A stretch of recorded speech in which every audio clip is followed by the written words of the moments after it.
po sa Kayando. At natutuwa po kami. At Tinita, maraming salamat. Araw lang ang ating, isang araw lang tapos marami tayong na anyaya na dumalo dito. Ano po, maraming din po salamat. At itong pagpapahalaga natin sa salita ng Diyos. Ano po? So, papaliwanag ang ating nga pong binasa, kung natunghan niyo po kanina, bakit natunghan niyo po kanina ang pagbasa natin. Ano po? So, tayo po ngayon ay nasa Mateo chapter 13. Ito po yung katapusan ng Kabanata 13 ni San Mateo. Kung ating pong babalikan, ito pong Kabanata ni San Mateo chapter 13, mayroong 7 parabola. Anong tawag doon? Talinhaga. Ano yung mga talinhaga na matatagpuan natin sa Ebanghelyo ni San Mateo chapter 13? Balikan po natin. Yung parables. Yan. Ano po yung nasa itaas? Ano yung unang talinhaga? Kasi po, yung tinawag niya yung 12 alagad, ano ang pinagawa ni Jesus sa 12 alagad? Humayo kayo at ipangaral ang mabuting balita at sabihin nyo, maghahari, darating ang paghahari ng Diyos, magpagaling ng mga may sakit. Yan po yung ginawa ni Jesus sa kanyang public ministry. At kasama doon ang pangangaral, paghanda sa kaharian ng Diyos. Kaya yung kabanata ni San Mateo chapter 13 ay nauukol sa paghahari ng Diyos. Kung makikita niyo po sa mga talinhaga, ang paghahari ng Diyos ay katulad nito. At gumamit siya ng talinhaga para po, ano yung talinhaga? Kwento na iniugnay sa pang-araw-araw na buhay ng tao para higit na maunawaan. So kaya nga po, ang unang talinhaga, makikita nyo doon, ano yun? Naghahasik. Ang talinhaga ng maghahasik. Ano nangyari sa ihasik? Iba't ibang lupa ang bumagsak sa iba't ibang lupa at sa mataba, lupa, tubo. Yun. So yun po, ang talinhaga ng maghahasik. Ano naman ang ikalawang talinhaga? Na ano sabi, merong trigo at merong damo. Diba? Huwag muna, nakita natin ang kabutihan ng Diyos. Pag anihan, hintayin niyo ang pag-aani, saka natin bunutin. Naalala niyo po yun? Yan. So yun po yun. Sabay na tumubo ang trigo at ang damo. Pero pagdating ng anihan, sabi ng Diyos, ay nung gusto niyang aalisin ang damo, wag, sabay nating bunutin. Kaya mapagpasensya ang Diyos, mabait, so po. Then sa ikatlong talinhaga, makikita po natin, pero hindi masyadong diniscuss yung mga nakaraang linggo, ang butil ng mustasa. Pero kung aalalahanin natin, ang kaharian ng Diyos ay parang butil ng mustasa na maliit lang. Maniwala ka kasi butil lang ang panungan ng mustasa yung pananalig. Ang bundok, mawawala doon, diba? Pananalig. Then number 4 ay katulad ng levadura o pampaalsa. So pag nilagay mo siya sa 3 kilot, baso ng harina, umaalsa. So pag-aari ng Diyos, maliit lang. Pero pag pinayari mo, umaalsa, lumalaki. At ngayon po sa atin, ngayon, ang ating tatalakayin ay ang talinhaga tungkol doon sa natatagong kayamanan at alin pa, mahalaga, perlas, at ang lambat. O, nakita na, kumpleto na po ang Ebanghelyo ni San Mateo. So, pumunta tayo sa susunod na slide. So, kung naunawaan po natin yung ating pong Ebanghelyo, naalala niyo po yung kwento, yung Ebanghelyo, na mayroong isang bukid, tapos nakatagpo na kayamanan. No? Kasi po, noong araw, walang bangko. Diba?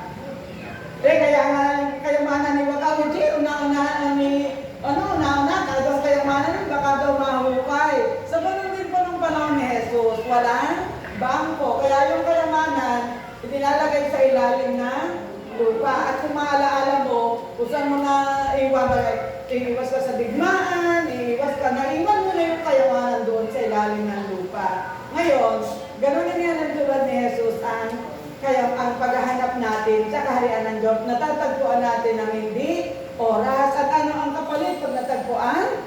Napaka-saya. Kaya yung parable ng hidden treasure, yung natatagong kayamanan ay parable of joy. Pagka natagpuan mo, nihalintulad niya ang kaharian ng Diyos, doon, pag natagpuan mo, ikaw ay masaya. Yun po, so sinasabi, yun. Then, ano pa yung ikalawang talinaga ngayong gabi? Ay natatyo, mamahalin, perlas. Isang mga kalakal, hanap siya ng hanap ng pinakamahal na perlas. At natagpuan niya yun. Nung pareho nilang matagpuan, ano ang ginawa? Ipinagbili nila ang ari-arian. Tapos, bibili nila yung lupa. Bibili nila ang perlas. Yun po yung karunungan na sinasabi. Na hindi mo kaya, mas dumumunan siya. Marunong siya, kahit bilhin niya, mas tutubo pa siya. So, nakita po natin ang dalawang uri ng pagkatagpo sa kaharian ng Diyos. Dalawang uri ng paghahanap. Bigla mo nakita, bigla mo na lang, yung hindi ka naman naghahanap, o bigla naghahanap, sister, ikaw naman ay umattend ng misa, ikaw bigla kang natagpuan mo ang Diyos. Yun namang isa, ano nangyari? Naghalukay, hanap tayo ng hanap.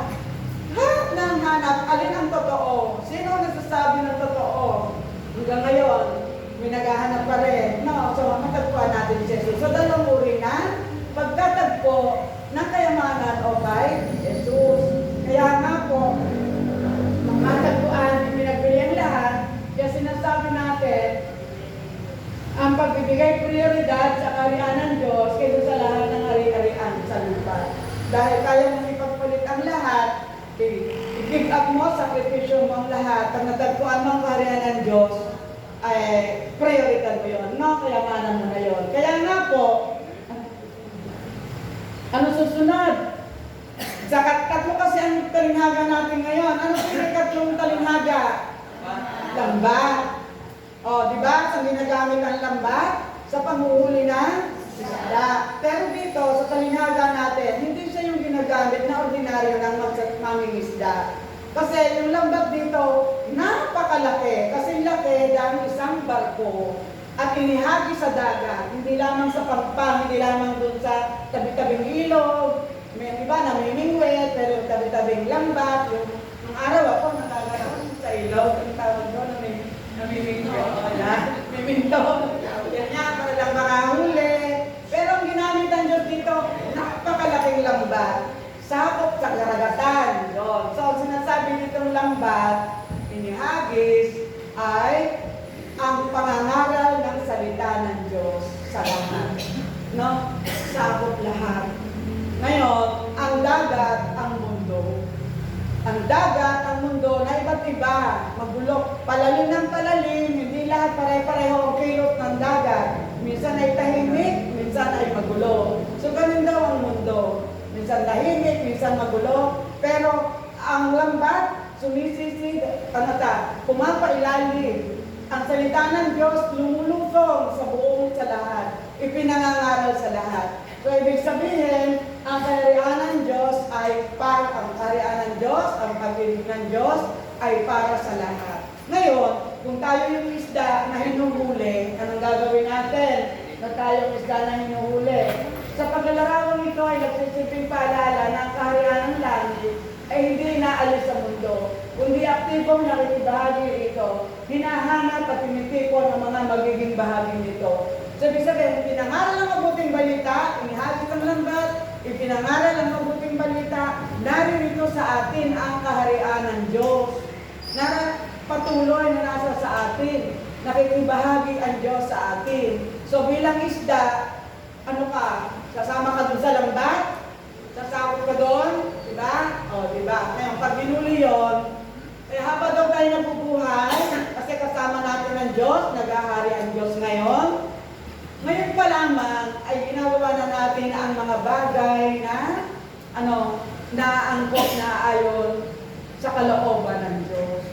Kaya pagdating at tayo ay dumating, ang paghuhuli ng isda, ang gagawin? Pagbubukod din ang magandang isda at mabuting isda. Ibig sabihin, daw kasi nung araw sa mga Israelita, sa mga Hudyo, yung may palikpik, hindi ba binubukod.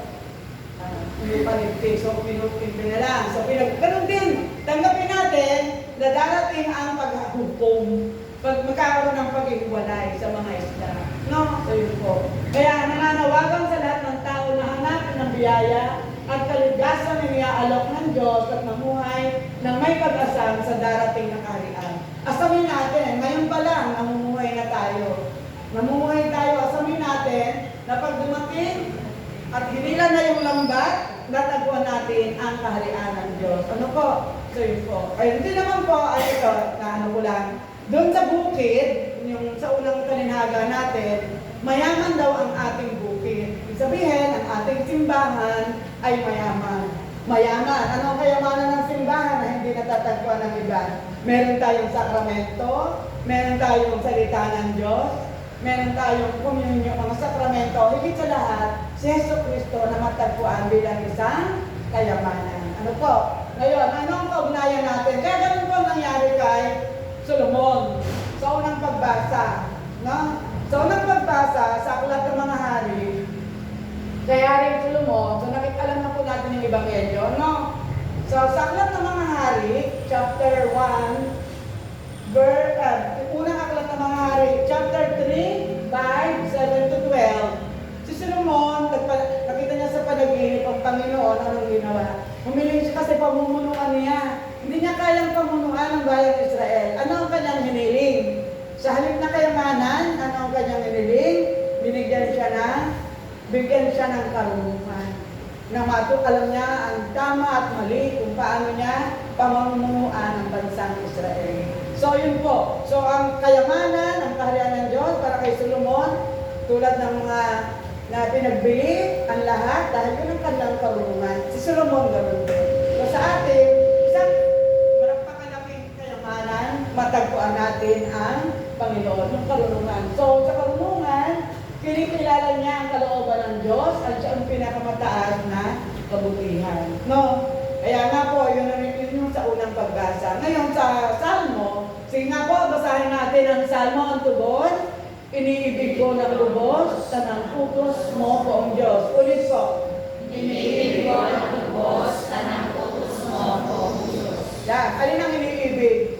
Utos mo, Panginoong Diyos. Kaya nga, sinasabi doon sa mga talata, Salmo 119, 57 to 77, na ang malalim na pagmamahal at pagpapahalaga sa salita na nagpautusan ng Diyos, ay tinutuloy na mas mahalaga pa kaysa ginto at pila.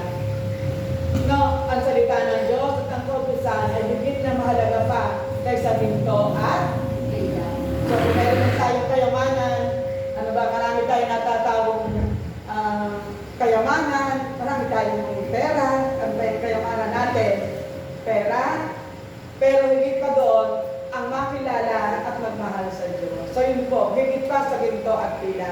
At sa Salmo 119, 129 to 130, ay sinasabi sa atin na ang karunungan at patnubay ng Diyos ay laging nagbibigay ng liwanag sa ating buhay, anuman ang ating sitwasyon.